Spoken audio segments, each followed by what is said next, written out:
It's the 200 Cops, Shilty. We're back again, mate. It's the 15th of July, recording this little episode to come out. So we're back into it, mate. How are you? Yeah, mate. Yeah, not too bad. It's been a fairly busy week, actually. It just seems to be, I don't know, usually, well, I like to think things slow down during winter, but doesn't seem to. Everything's getting busier, mate, and especially with this podcast. And we've got quite a few people that got in contact with us. But for everybody that has got in contact, don't worry, we will get back to you next week. The fact is, we've got a guest on tonight. But before we move on to him, I will give a quick shout out to Damo Duggs. He's a regular listener and regularly gets in contact, and he listened to our last episode, and he firmly believes that we held back in our overview of the coronial in relation to Kumanjai Walker and the one that Zach Rolfe was mentioned in. So he said we owe a carton for that. Now, look, mate, I tend to agree. Oh, we held back a smidge. We still punched it out, though. Yeah. Not the odd punch, but, I think our opinions on that matter are shared by plenty of people around the country. So, anyway, and we're going to look more into that as well. That'll be a topic of conversation. We've got a little bit of a plan in the pipeline for that. So, but we will pay the carton, Damo. Yeah. We'll always do it. Yes, that's right. We will pay the carton. If we've been charged, we're guilty. We'll pay the carton. Yep. And just with that, that's a fun little thing we want to get involved in. If you've got some stupid story you want to tell us that someone stuffed up and one of your crew members, use it as morale raising in the crew. Give us a yell. We'll award the carton, and then send us a photo of you all enjoying the carton together and having a laugh, because it pulls the team together. So, and we're going to talk a little tiny bit about that tonight as well. But we got a special guest, mate. Who have we got? Yeah, mate. I'd like to welcome Jarrod Michael onto the show. Jarrod, how are you, mate? Very good, gents, and there's nothing ordinary about you two blokes. No, you're right. We're spectacularly ordinary. Welcome aboard, my friend. How you going? Yeah, thanks very much for having me on. Not a copper of a great length of period of time, but I think I got something to bring to the table from jobs after the job and some experiences along the way. And good to get a forum. Yeah, no, excellent. So, for those playing along, Jarrod, do you want to introduce yourself? Just explain your policing career. It's a fair while ago now, and just what you've done since, and then we'll sort of go through bit by bit and talk about your career and what you've done afterwards. Sure, I wouldn't call it a career. It was more like a short-winded job. I was motivated to join by my father, who was a VicPol member from the 70s, and as a kid growing up in Melbourne, he rode police motorbikes while there were popular TV shows like Dukes of Hazzard and Chips on. So having a dad that rode police motorbikes, I thought he was a living god, and I just loved getting the occasional ride on the back of a CB 900. So, I was inspired by the Mad Max movie, the yellow cars, the LTS sirens, and all the cool uniforms, which about 6 months after I joined, got rid of the yellow cars, got rid of the jodhpurs, and it wasn't quite what I thought it'd be. That happens quite a bit. Yeah. So run us through your postings, mate. What did you get up to when you were in VicPol? So my training station was Ballarat, which was a Western Victorian sort of regional town. It was busy enough to learn the job, but slow enough to learn the job thoroughly. I did some temp duties in one of my hometowns further west of there, where my father was actually stationed at the same time, and I managed to completely lose my identity and be called Nibsy, which was Nev's young bloke. I don't think it's smart to have. Any son's member work at the same station. But I did get a day on the road with him where I had to comply with all his requests because he outranked me, obviously. But there's some nice experiences in it. But as a supervisor, I wouldn't recommend putting young members back into their hometown. It probably wasn't the smartest idea. And then from there, I finished off in.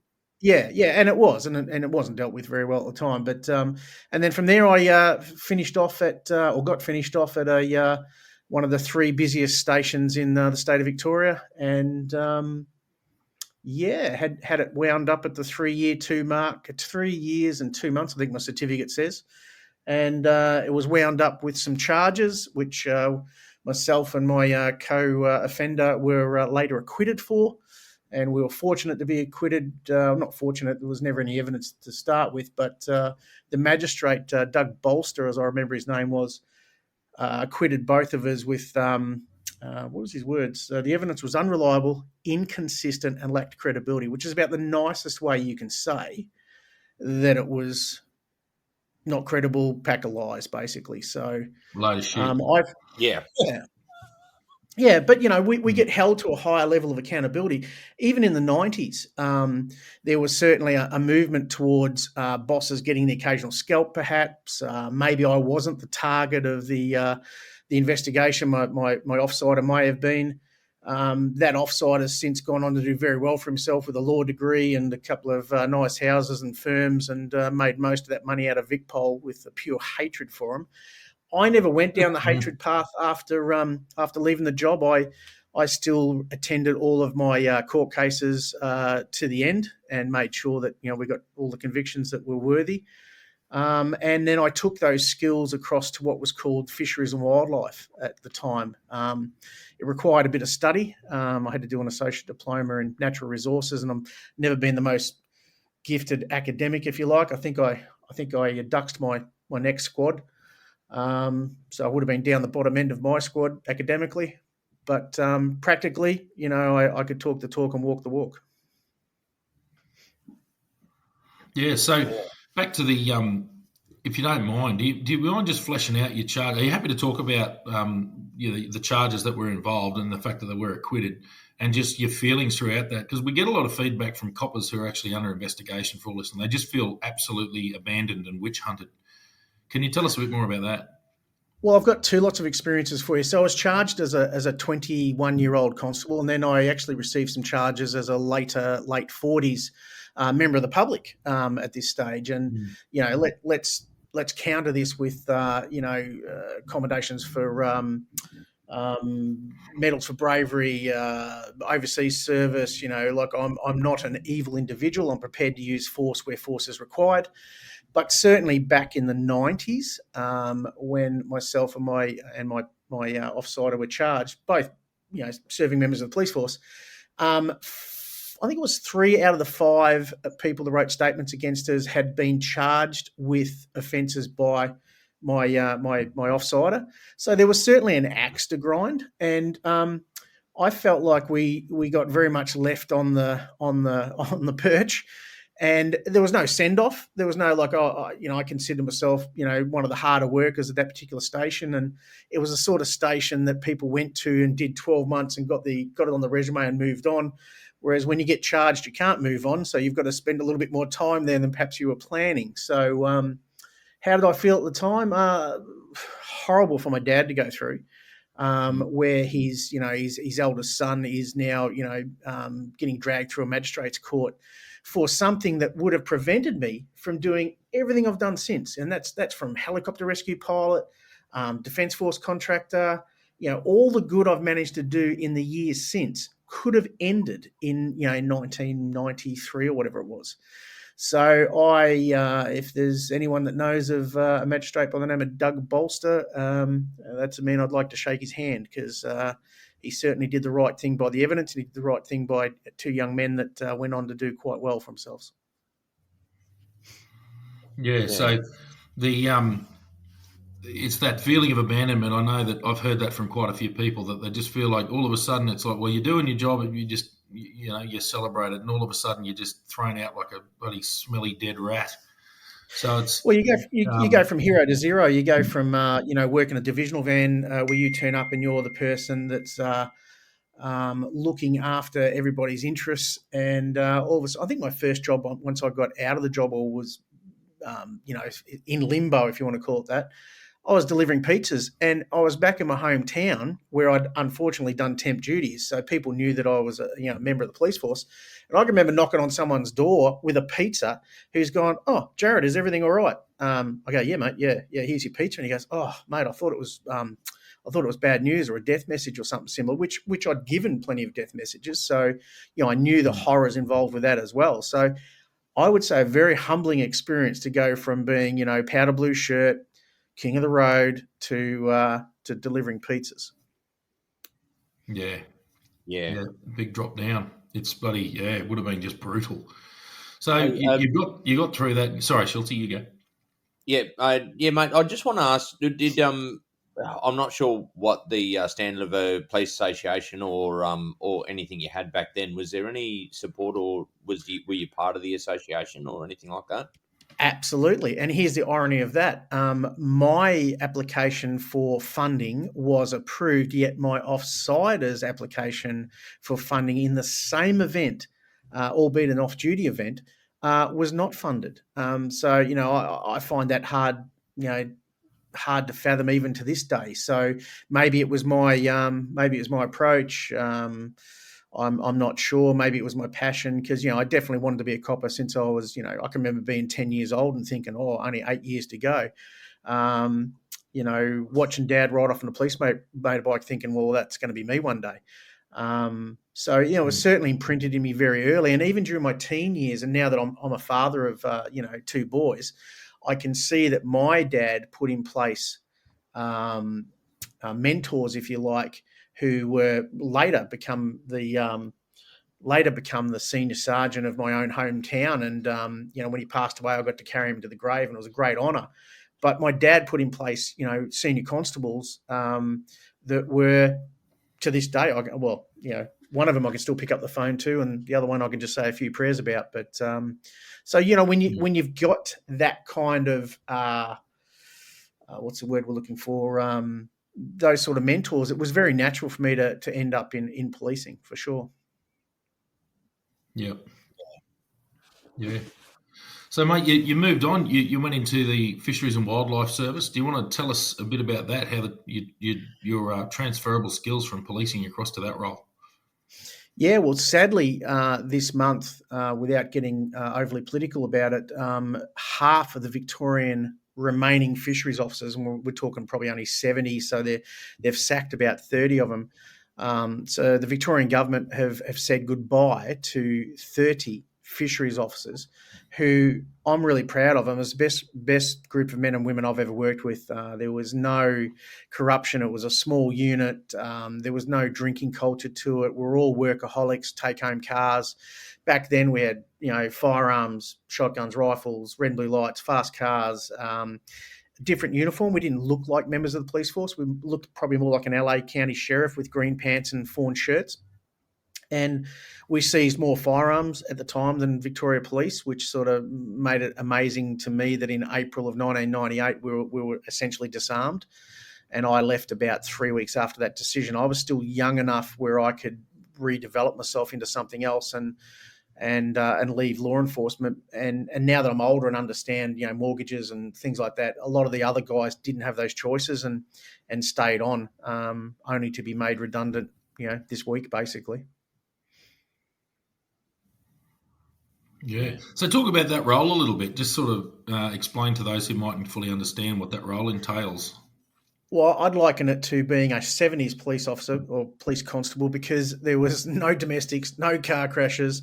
You go to work, you strapped on, you put on your 80 series Land Cruiser, and you went out and you just looked for trouble. I mean, if you saw cars you wanted to pull over, we had the authority to pull over vehicles. In the national parks, we were authorised under the National Parks Act. We were authorised under the Fisheries Act, the Wildlife Act, the Firearms Act, numerous other acts. There was certainly, if you knew your legislation, there was certainly plenty of powers to go out and do a lot of good and be that remote representation of law enforcement or the government at that time, whether you're rendering first aid to people that have crashed their four-wheel drive, or whether you're, telling people you can't have dogs in a national park and then giving them the educational reasons behind it.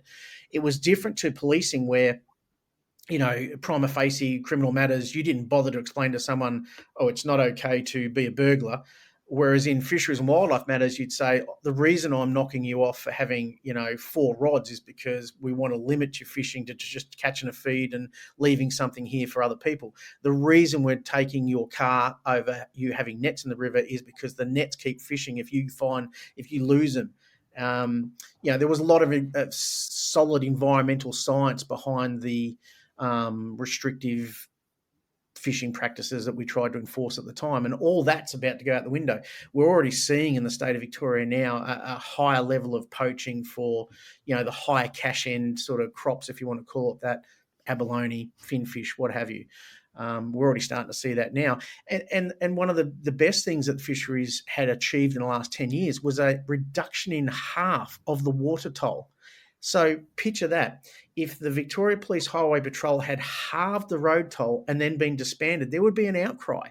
Yet here we are with a CEO who's never done a day of policing or not even qualified in fisheries, to be honest, has just disbanded, essentially, one of the most effective law enforcement groups in the state of Victoria.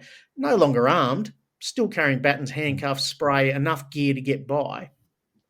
But, those functions that I used to perform, which was fisheries, wildlife, game enforcement, ducks, quail, deer, are now handled by, and this is my little bit of anti-government coming out of me, it's now handled by like 5 different jurisdictions. You've got a game management authority, you've got a fisheries authority, you've got a wildlife and forest officers, you've got the Transport Safety Victoria jet ski Nazis, and there'd be some other group out there trying to cross-reference it all as well. So, there was one group doing it and doing it really well, and it's just been watered down in the years since. So, still the best job I've ever had. Yeah, I think one of the things I found, like the Northern Territory, we could fall under a lot of acts. I mean, we were authorised under so many acts. Every authorised officer always said, including a member of the police force.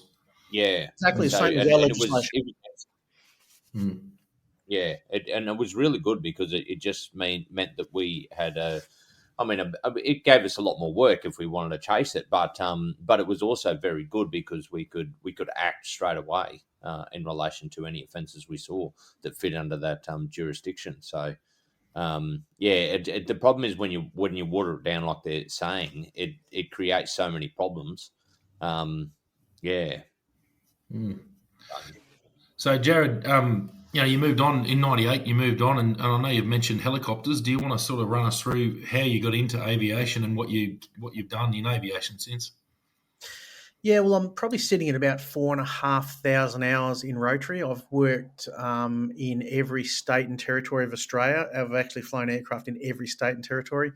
I've worked overseas. I hold airline transport qualifications in the States and New Zealand and Australia, so 3 different continents. I've, been a part of a crew that's probably been to 800 critical incidents, whether it be motor vehicle accidents, chainsaw incidences and what have you. I've worked for, the top end tier, if you want to call it, of, your care flights and I was a captain on Rescue 300. So yeah, it's been a hell of a ride. I mean, I basically took, when I fell ass first out of the coppers, I went, well, what's the one job I'd want to do, and what can restore my confidence, and what can restore, what can make my dad and my mentors proud of me. I'm going to be a helicopter pilot, and it was tough. I trained and paid for all my training myself, and slowly worked my way up the industry until. I'm back in it now. I did have about an 8.5 year break where I chose fatherhood over flying, but that's what we do sometimes. You sacrifice your careers to be a dad or a parent. So flying for me was probably just an extension of my risk-taking behaviour, and that arrogant view that I wanted to do something better than policing and make my father proud and my mentors proud, and that's something that they've shared with me years later, is that they're very proud of the stuff I've done, and that's been great. But a lot of it was ego driven and risk taking behaviour. Now, I actually did my helicopter training in parallel when I was doing my fisheries and wildlife. And I probably wouldn't have left fisheries and wildlife if we hadn't have been disarmed and then slowly disbanded and neutered over the years. I probably would have stayed, but I'd already had a commercial helicopter pilot's license by training in 95, 96, 97. I must have gone commercial in about 97, but hadn't activated the license to any great experience. But when I left fisheries and wildlife, my first job was agricultural flying in South Australia. My brother was not far behind me. He ended up purchasing, I think, 50% shares in the company as well. And one of the things that probably slowed me up initially from flying was my brother was involved in a crash in December of '95 at the Stawell Aerodrome, where he was later awarded a Bravery Medal and a Clark Silver Medal for going back and leading out passengers. And I think being first one on that scene and having seen what the repercussions are if you do crash, i.e. burns and critical care and intensive care and grafting, that probably put me off flying, if I'm absolutely honest with you. And even when I went flying, I carried a certain amount of fear with me for years. I wore flight suits, I wore gloves, I wore helmets. It didn't matter where I was flying, how hot, I always wore my protective gear. And I certainly carried that fear for a long time. I also probably carried a bit of sibling rivalry where it took me a further 25 years of risk-taking behaviour to actually get the medal that is classed under Clinton's. So I got what's called the bronze medal for bravery, and Clinton got silver. So even after 25 years of competition, I still come number 2 to my little brother. Yeah, that old rivalry between siblings is pretty funny. Mate, I believe you did some flying overseas as well. Can you go into a bit more detail about that? Yeah, well, that's how I earned an overseas service medal for East Timor. Was at that period of time there was a significant restriction on military aircraft, and I think the Kiwis had been there operating Hueys when we come in after them. And we did what was basically called arse and trash missions throughout East Timor, where we took personnel and equipment out to the forward operating bases.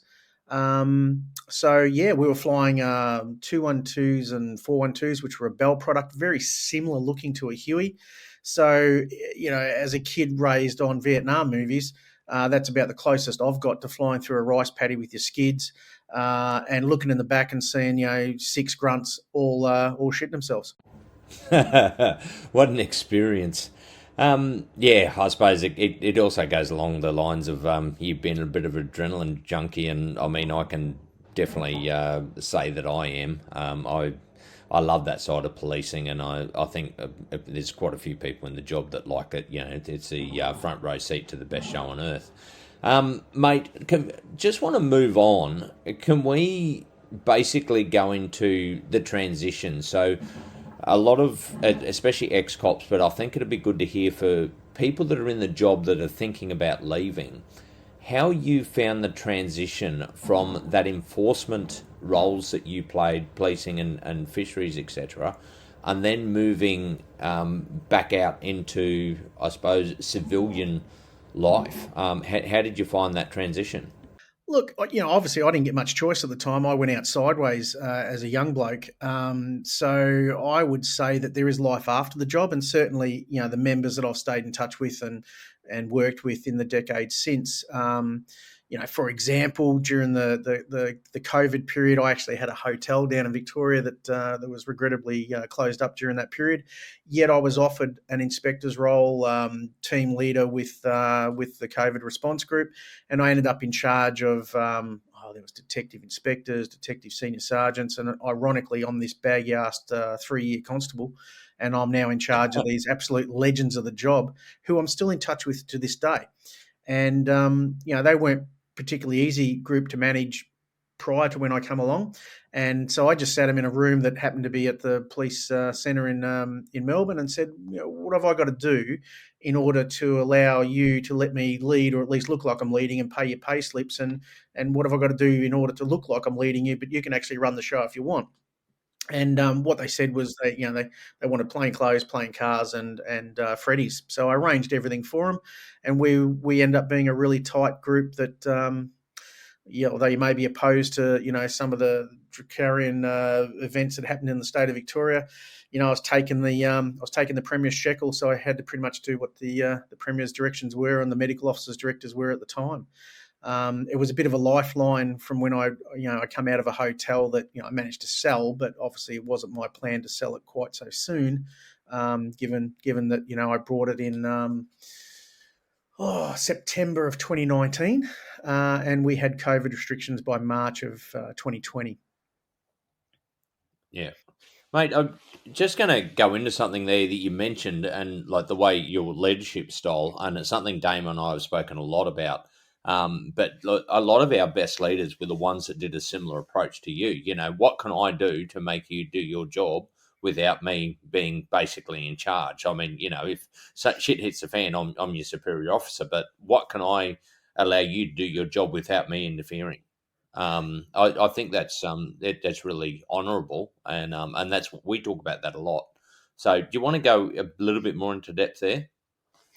Well, in that particular group, we had a lot of freedom within the state of Victoria and taskings to say Shepparton and other towns where we essentially had to close the towns down and work very closely with the Victoria Police, who of course were pretty happy to find out that the majority of us were ex-members to some degree. And the way I built that team was, well, first of all, acknowledging that they've got more experience and more skills than a 3-year baggy ass Connie who went and done fisheries and wildlife inspector. Yeah, right. On paper, I've got 8 years of enforcement experience, and I'd done some undercover work and stuff, so that all looked pretty good. But at the end of the day, I'm not ranked compared to them. I didn't do the officer training. I didn't do the senior sergeants or the sub officer sergeants. So be humble enough to go that your team has more experience, and that you're there to support them.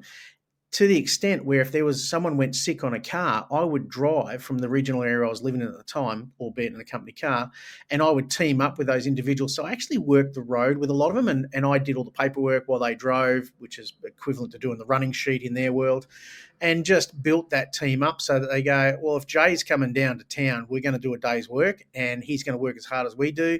And if we get into any situations, he's there to help out as well.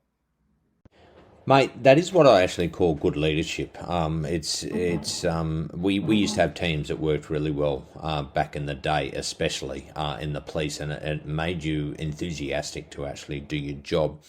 But can we just go a little bit deeper? How did you find, putting an application in, to go for a job? Did you notice any hurdles there, like whether it's the application or even doing the interview? Sure. Well, look, it's not easy to find employment with policing on your resume sometimes, because you'll have those people that have been had a recent ticket from a member of the traffic branch or highway patrol, and they may be quite aggrieved by that process. Although I'm a supporter of traffic and policing, because I think it's a barometer of what the community's doing. If you're playing up on the road, you're probably playing up in other areas of your life, and young men don't develop the pre-cortex to have some sort of self-preservation in motor vehicles. So you need good road policing. But it is difficult after the job to find work and to find rewarding work. I mean, it might be local council, which you're feeling a little bit inadequate in. It might be, the quasi law enforcement stuff, marine safety or whatever, where you're not, what you can do previously, but now all of a sudden you're hamstrung by a department that doesn't have anyone in leadership that's actually met an angry man or effectively put the handcuffs on somebody. And let's not forget that law enforcement is law enforcement. If they're not going to provide you with a name and address, that's the end of it. Your first point of proof is always identity. So, unless you're prepared to go the whole hog and go, okay, I now require your name and address, and if you're not going to provide a name and address, I'm going to arrest you and take you to a member of the police force or deliver you to a police station or take you before a magistrate, then we're not going anywhere with law enforcement. You might as well disband all these quasi little groups and just put it back into police. Yeah. How's that for a rant? Yeah. Yeah, not too bad at all. Yeah. Mate, looks like we've lost Damo again. He's obviously having some troubles down there.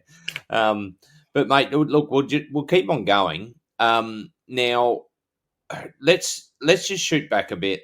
Actually, first of all, I do want to go on to something. When I actually left the force, I applied to become a regulatory officer within the council.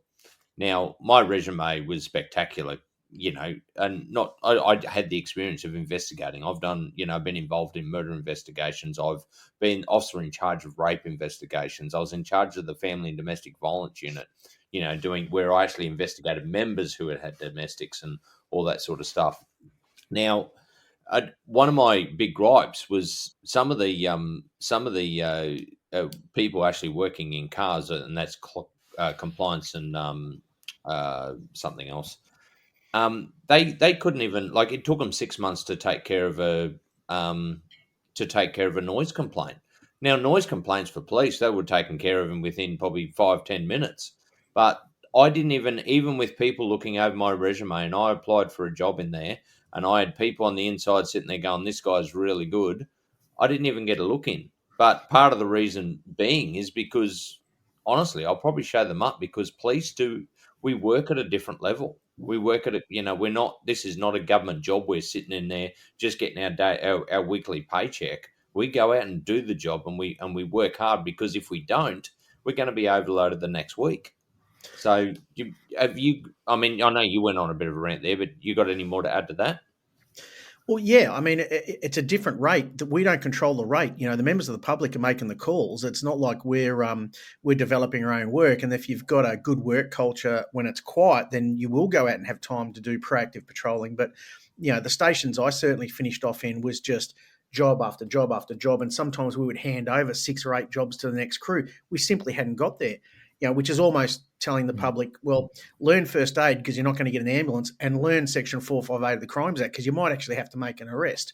I think it was Sir Richard Peel who basically said that the police are the public and the public are the police, because you can't put a cop on every corner. You've got to have members of the public who won't drive past a bus stop and watch some lady getting beaten up by an addict. That's the sort of public I want to live in. And that's probably a good segue to lead into my second lot of charges, which happened in 2018 when I was in my late 40s, through an event where my 8-year-old child at the time was playing in a school ground opposite my house. And he come back and said, "Oh, Dad, those boys over there said, give us your bike or we'll slit your throat."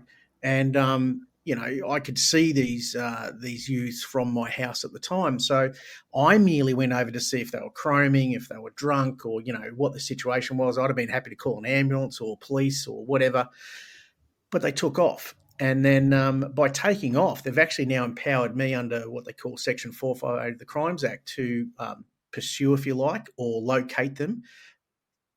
And that's exactly what I did. I placed my kid safely in the car. I sent his little friend home, and I went down the street speaking to people watering their lawns and going, "Did you see a group of kids run past? Did you see this?" And at each point, someone said, "Yep, they ran that way. They've done something." They took off like bats out of hell. And eventually I got to the residence where these kids were still sort of meandering around the front lawn. And to his credit, Angus, who's a very observant little kid, I said, "Buddy, is that the kids that you were talking to earlier?" He goes, "Oh, yeah, Dad, that's definitely them, but they've changed their clothes." Again, they've now changed their clothes to disguise themselves, which gives me a further power of arrest, if you like. And so I wasn't even thinking of an arrest at this stage. I was just trying to get to the bottom of what happened and find out if they were affected by drugs or alcohol. And so I've walked up the driveway and I've been challenged by a let's call him a teenager. A self-entitled teenager telling me that I had no right to be there and I couldn't stay there, and etc. And I said, "Mate, I'm not here to talk to you. I'm here to speak to a parent or guardian." And then I've spotted a lady down the back of the house and introduced myself and said, "Can I talk to you? This is a serious matter." And to her credit, initially she rounded up these overgrown youths and said, "What's going on?" And they've essentially, although changed the wording a little bit, but essentially admitted to being in the place, having had a conversation with an 8-year-old and his friend. Anyway, I wasn't quite satisfied, so I said, "Look, I'd like to speak to the father or mother." This child was attending a birthday party there. And she said, "No, I'm not prepared to give you those details." And I didn't think I was getting anywhere, and my phone was in the car and my kid's safe in the car.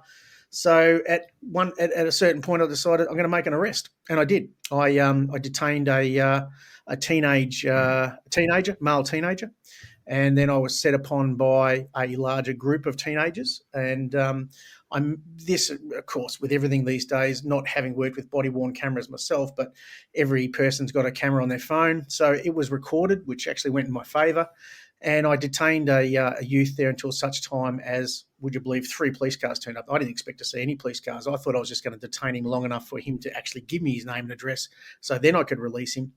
But instead, I had 3 cars turn up. And, Yeah, it didn't quite go the way I expected in that I didn't announce that I was an ex-inspector. I didn't say that I was Fisheries and Wildlife Police or that I knew my powers of arrest or that I knew Section 462 of the Crimes Act and the use of force. I didn't get into any of that stuff.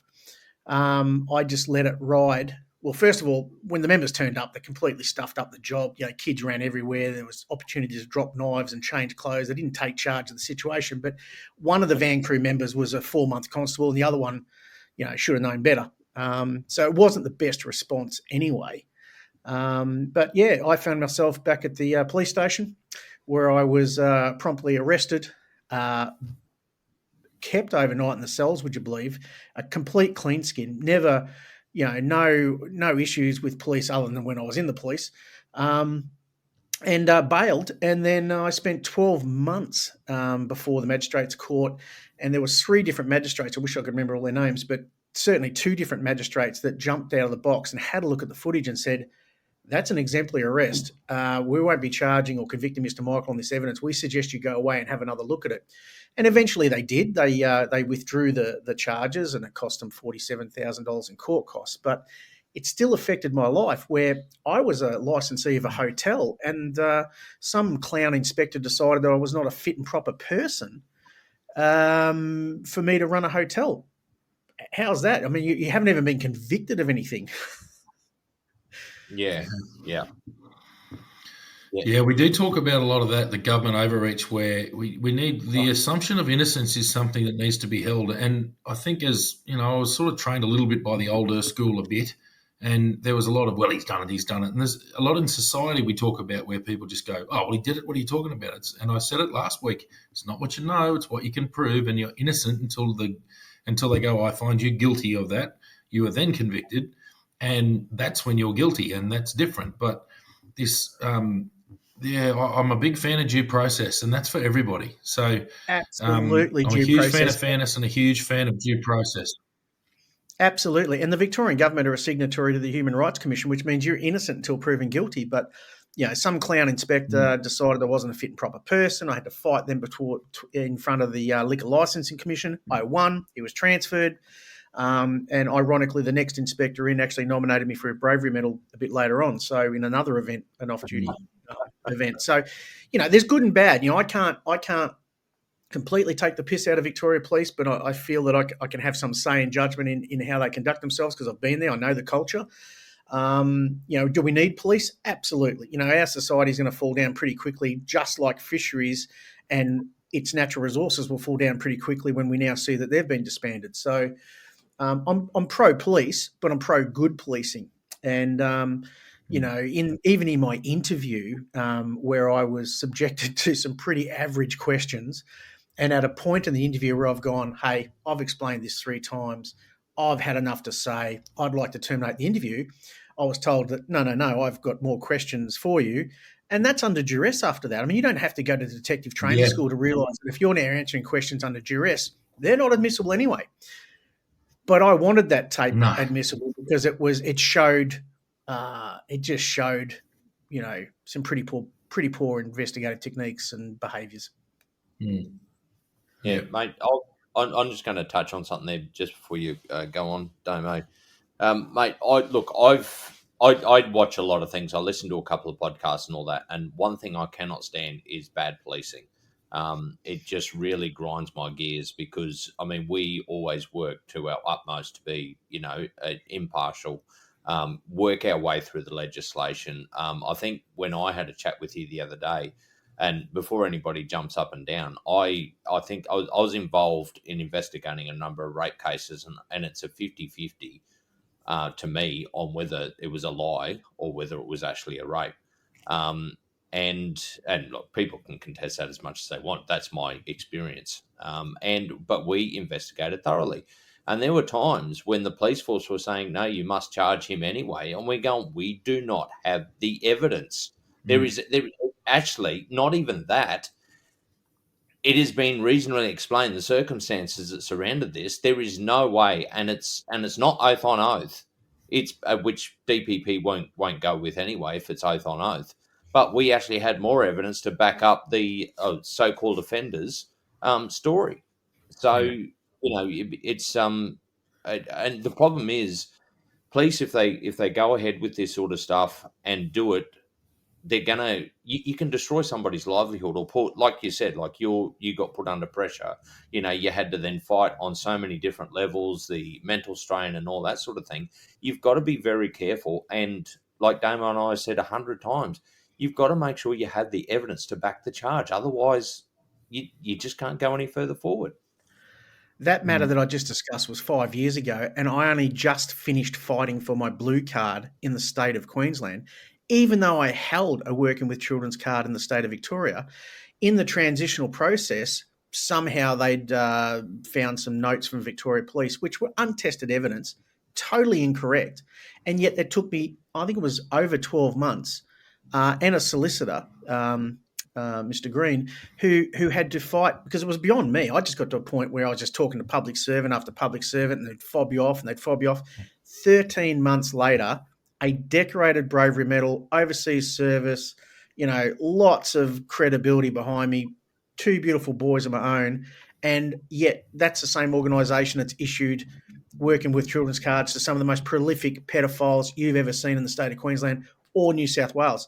So let me get on another rant. Let's take away all those powers from these quasi-government organisations, put it back into policing where someone's got an idea, because they're not serving our interest. I mean, if you're keeping me from going and working with SES or Rural Fire Brigade or whatever I wanted to do at that time and required me to have a working with children's, which frankly I'm just not interested in anymore. I've had enough.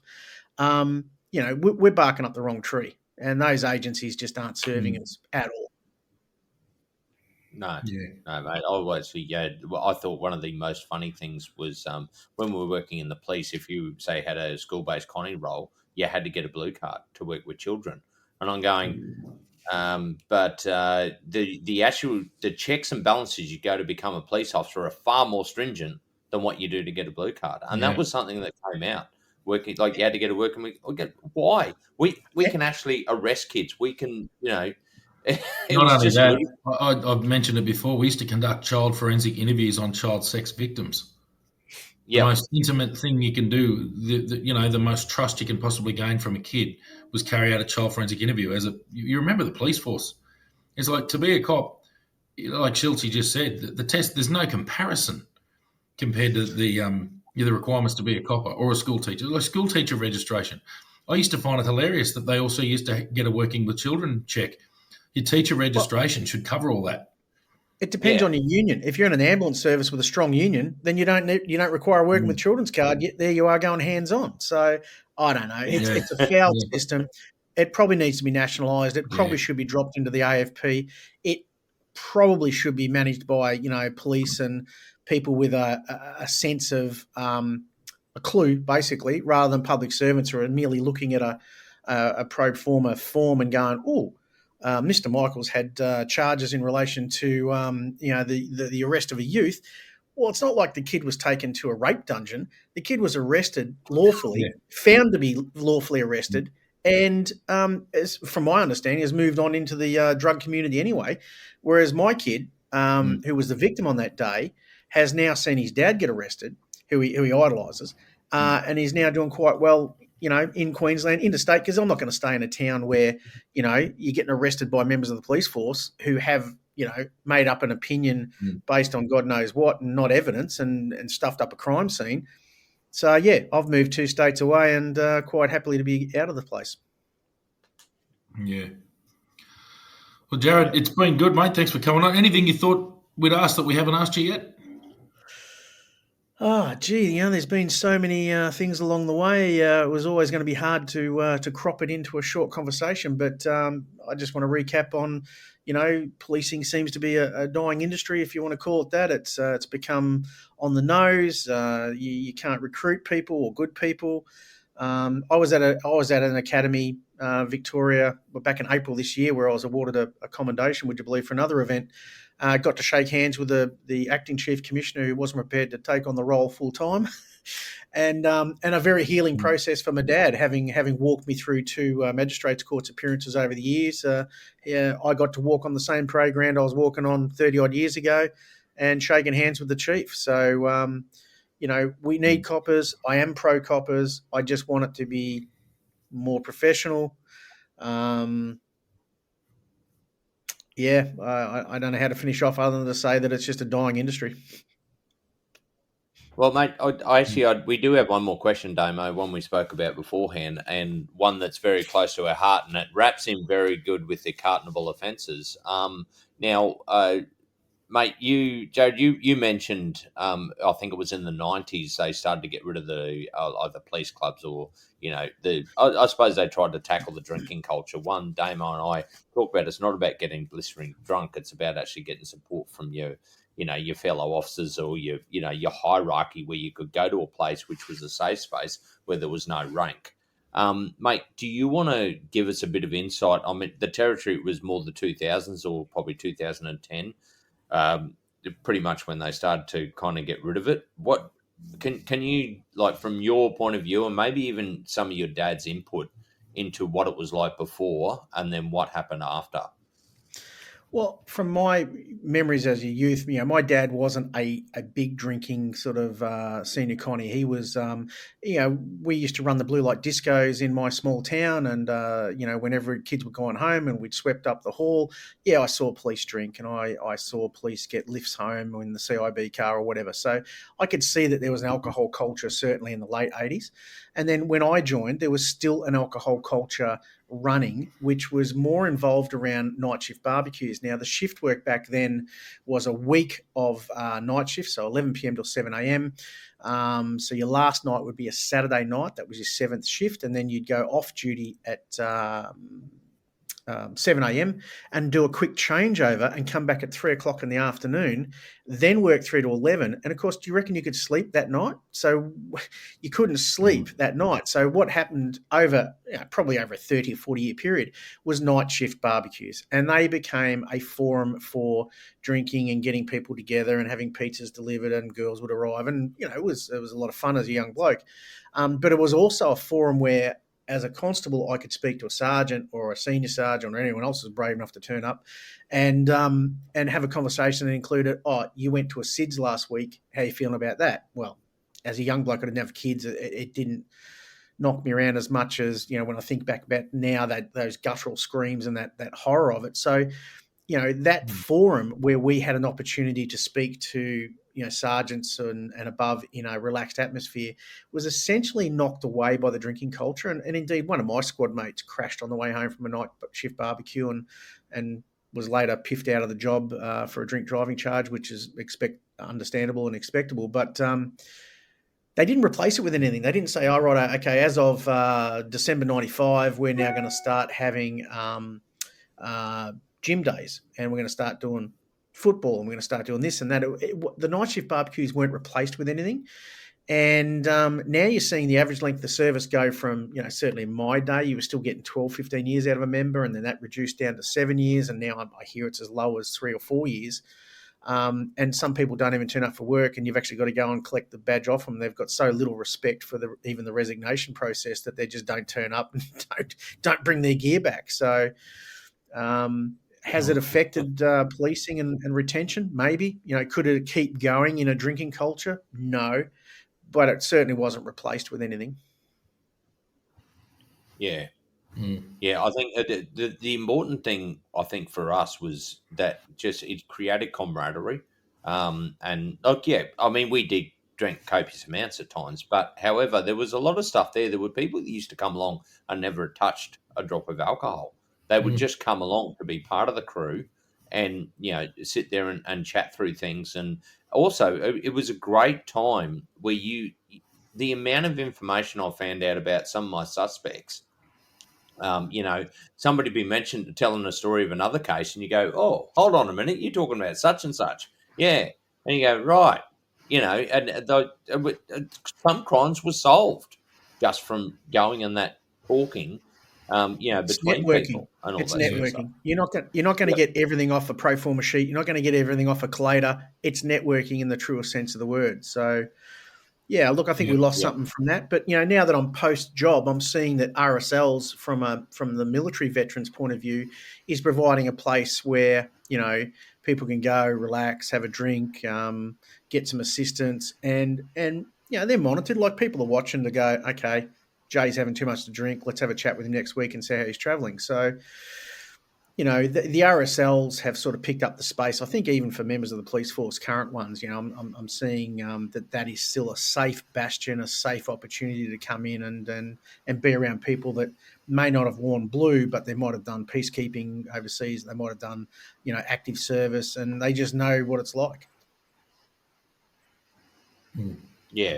Yeah, it was always that ability to be around people who completely get you. And we've said that many times. It's funny how, we started talking last night and it's like, he gets it. So it's you can pick them a million miles away. It's sort of, you start having a conversation. We've mentioned our mate who was the Vietnam veteran down in Sydney who, within 2 minutes of talking to him, we just went, me and Chelsea looked at each other and went, he gets it. So there's just this thing that you've been through that it's different. Each person's been through different things, but you understand that being relied upon, that level of responsibility, that sheer terror, that horror that you might have gone through, but then the pulling together and the healing together, and then trying to talk to people who don't get it. And it doesn't make them bad people, like we've said before. It just means they haven't been involved in that situation. That's fine. But you can't really talk honestly with people like that about what you talk about, what you've been through, because there's no way to understand it. Yeah, they're civilians. They haven't been in a uniform. They haven't been through an academy or an institutionalization of working in a team and a group, and they're to be protected. And they're not supposed to be subjected to all this stuff. Yep. If we're all doing our job properly, then hopefully that trauma is reduced in the community, and you don't have your car stolen, you don't have your house burgled, you don't have your kid beaten up heading down to the shops at night. Look, I'm all for an orderly and lawful society, and it's easy to get critical if you get into that loop of there's a youth crime problem. Yeah, there is a youth crime problem. Do I think we could solve it by some very effective policing? Absolutely, but I'm not on the road anymore. I don't understand the restrictions. I've never worn a body-worn camera, and so I've just got to, empathise, discuss, come up with other options, support, do what we can. Yeah. Very good, mate. Jarrod, it's been a pleasure, mate. It's been excellent. It's good to get different perspectives. So, thanks very much for coming on. It's been, you're part of the team now. You're part of the crew of ordinary cops. Yeah, that's right. It's one thing that we loved getting insight into. Obviously being arrested twice and acquitted twice. But I think there's quite a few officers. Like we saw a couple that were arrested even during our time for different things. And some of them were legit, but some of them weren't. And it's got to pay a great toll. So I think it's also important to hear these messages, where some of the stuff you've gone through and all that sort of stuff, like the mind game. I mean, we've all been under investigation, but getting arrested is just a whole new level. So thanks very much for talking about it. Absolutely. Being placed in the cells, if I hadn't have been through escape and evasion training and a few other little bits and pieces along the way, I think I've dealt with it very poorly. I think that being stoic about it and going, okay, this is the process. There's no point me firing up and yelling at the members or making an arsehole of myself, because at the end of the day, my conduct has been exemplary, I would say, to the point where if I was silly enough to put in an application to go back, and indeed I was asked back in April this year of whether I'd consider coming back to the job, I think I could. Yeah. But I don't want to. I think policing has changed to a point where not even I want to be a part of it, and I'm a true blue second generation pro copper who, I can remember driving up the Hume one day and seeing a powder shirt lying beside a white police car and pulling up thinking, this bloke's been shot, when in fact he was just pulling out some stuff from underneath the car. So I'm still pro. I'm just not impressed with some of the attempts to knock me over the years. And when you look at the proof of the pudding, I'm not a criminal. I've never been a thug. I've probably been in 800 incidences and saved hundreds of lives. And that you can do all that outside the job. Whether you go down to your local SES, your fire services, or what have you, there's life after the job. And what I like to see is guys like yourselves that you put your time in, you made things better for the Northern Territorians, as I did and my colleagues did in Victoria, and you hand that mantle on to the next crew. A bit like a wheelbarrow down the road. We can't drive it forever. Someone's got to come in and take over. So, but in my day it was bums on seats. In my day, it was bums on seats. It was we were getting killed in the streets. You had, the Walsh Street killings. You had Ange Taylor blown up on the front of the steps of Russell Street.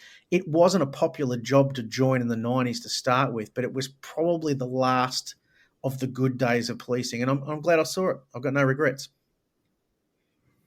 Yeah. I think we were a bit more fortunate in the Northern Territory because I've always called it a bit of the last frontier. It took the Territory a while to catch up to the other states, and I think Damo and I saw a transition in our time. But and look, to a certain extent, I think there's some way it needs at a time to swing back the other way. Otherwise, it's going to end up being a doomed profession, unfortunately. The pendulum has to swing back, and I'm not sure what level of government's going to actually let people go out there and do what has to be done to make society better or to make the community safer. Maybe we've let it go too late. Maybe when you're, in the Northern Territory and being stabbed by an offender, and if you do have to use lethal force and then get charged, that's probably not going to help your recruiting situation. No.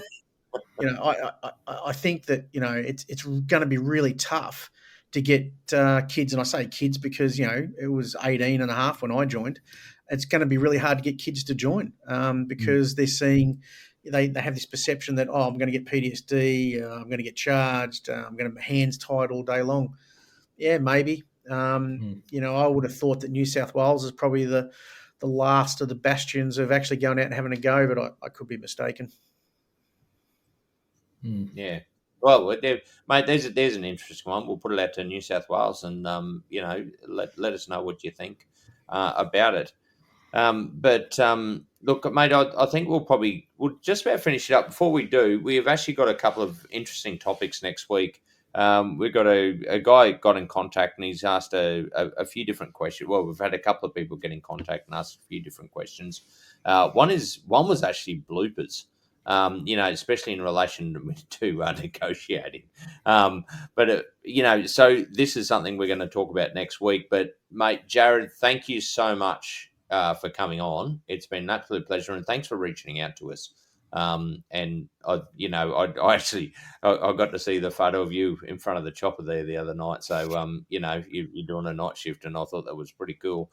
Me being ex-Marine. Well, not Marines, as in the hoorah!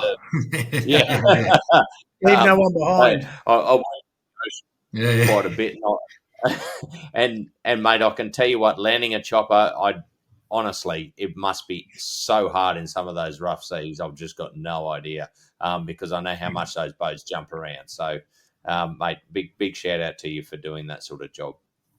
Well, I've usually got my eyes closed in sheer terror for that last few feet, so it works out nicely. But I love the T-shirt, mate. I love the T-shirt that says "Stop screaming, I'm scared too." Yeah. I've actually seen that on a chest plate that you wear on the back of your helmet. So as your passengers, those that are conscious of not bleeding, can look forward and read. And that's a good saying. That stop screaming, I'm scared too. Yeah. No, that's excellent, mate. Jarrod, it's been a pleasure, and thank you very much. And to everybody, we'll be back next week as we are. Keep the feedback coming in. And, it's the 200 cops, and we're all done. Thanks very much. Thanks, that's gents. all right. Thanks and also, that's all right. Anytime, mate. Thank you. Yeah. And also, any cartonable offences, you let us know. So, yeah. All right. We'll see you all next week.